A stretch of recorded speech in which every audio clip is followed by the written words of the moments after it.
സംസ്ഥാന സർക്കാരിനെതിരെ കലാഭവൻ മണിയുടെ കുടുംബം രംഗത്ത് വന്നു. ഇടതു സഹയാത്രികനായിരുന്ന കലാഭവൻ മണിയെ സർക്കാർ അവഗണിക്കുന്നുവെന്നാണ് ആരോപണം.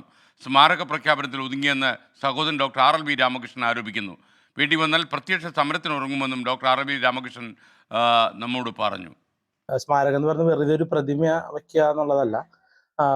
നാടൻ പാട്ട് കലാകാരനും മിമിക്രി കലാകാരനുമായിട്ടുള്ള അദ്ദേഹത്തിന്റെ സ്മരണാർത്ഥം അദ്ദേഹത്തിന് ഏറ്റവും ഉചിതമായൊരു സ്മാരകം തന്നെയാണ് സർക്കാർ വിഭാവനം ചെയ്തിട്ടുണ്ടായിരുന്നത്. പക്ഷേ അത് നാളിതുവരെയായിട്ടും അതിന്റെ പണി തുടങ്ങിയിട്ടില്ല എന്നുള്ളതാണ് ഏറ്റവും വിഷമകരമായ സാഹചര്യം ഉള്ളത്. പ്രത്യേകിച്ച് ഞങ്ങളുടെ ഇടതുപക്ഷ സഹയാത്രികരാണ്.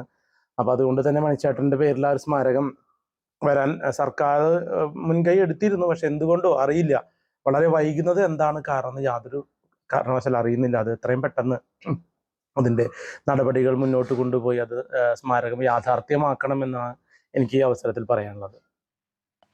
സൂരജ് സജി തൃശ്ശൂരിൽ നിന്ന് വിവരങ്ങളുമായി ചേരുന്നു. Suraj Saji, good morning. പറയൂ, എന്താണ് RLV രാമകൃഷ്ണൻ പറയാനുള്ളത്?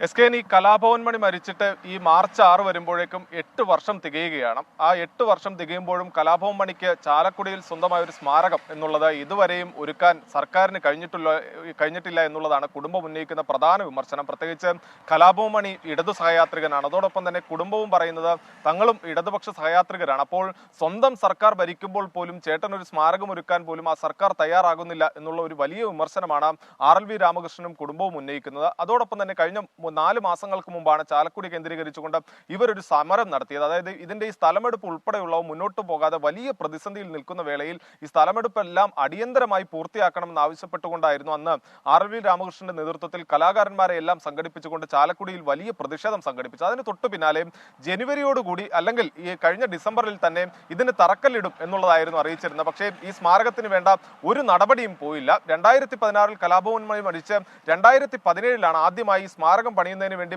ബജറ്റിൽ ഈ തുക അനുവദിക്കുന്നത്. പിന്നാലെ 2018 ബജറ്റിൽ ഇതിനുവേണ്ടി തുക നീക്കിവെച്ചു. പക്ഷേ ഇതിന്റെ നിർമ്മാണ പ്രവർത്തികൾ കേരള ഫോക്കുലർ അക്കാദമിയെ ഏൽപ്പിച്ചതല്ലാതെ അതിനപ്പുറത്തേക്ക് ഒരു നടപടിയും മുന്നോട്ട് പോയില്ല എന്നുള്ളതാണ് പറയുന്നത്. പ്രത്യേകിച്ച് ഇടതുപക്ഷ സർക്കാരിന്റെ കാലാവധി ഇനി ചുരുങ്ങിയ വർഷം മാത്രമേ ഉള്ളൂ. അതുകൊണ്ട് തന്നെ ഈ സർക്കാർ പോകുന്നതിന് മുൻപ് ഈ നിർമ്മാണ പ്രവർത്തികൾ പൂർത്തിയാക്കേണ്ടതുണ്ട്.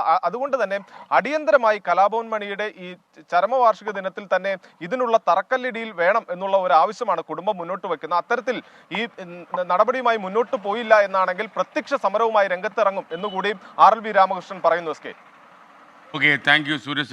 ലോകത്തെവിടെയായാലും ഏത് സമയത്തും 24 വാർത്തകളും ഓഗ്മെന്റഡ് റിയാലിറ്റി പാക്കേജുകളും എക്സ്പ്ലെയിനറുകളും വിശദമായി കാണാൻ ഞങ്ങളുടെ YouTube ചാനൽ നിങ്ങൾക്ക് സബ്സ്ക്രൈബ് ചെയ്യാം.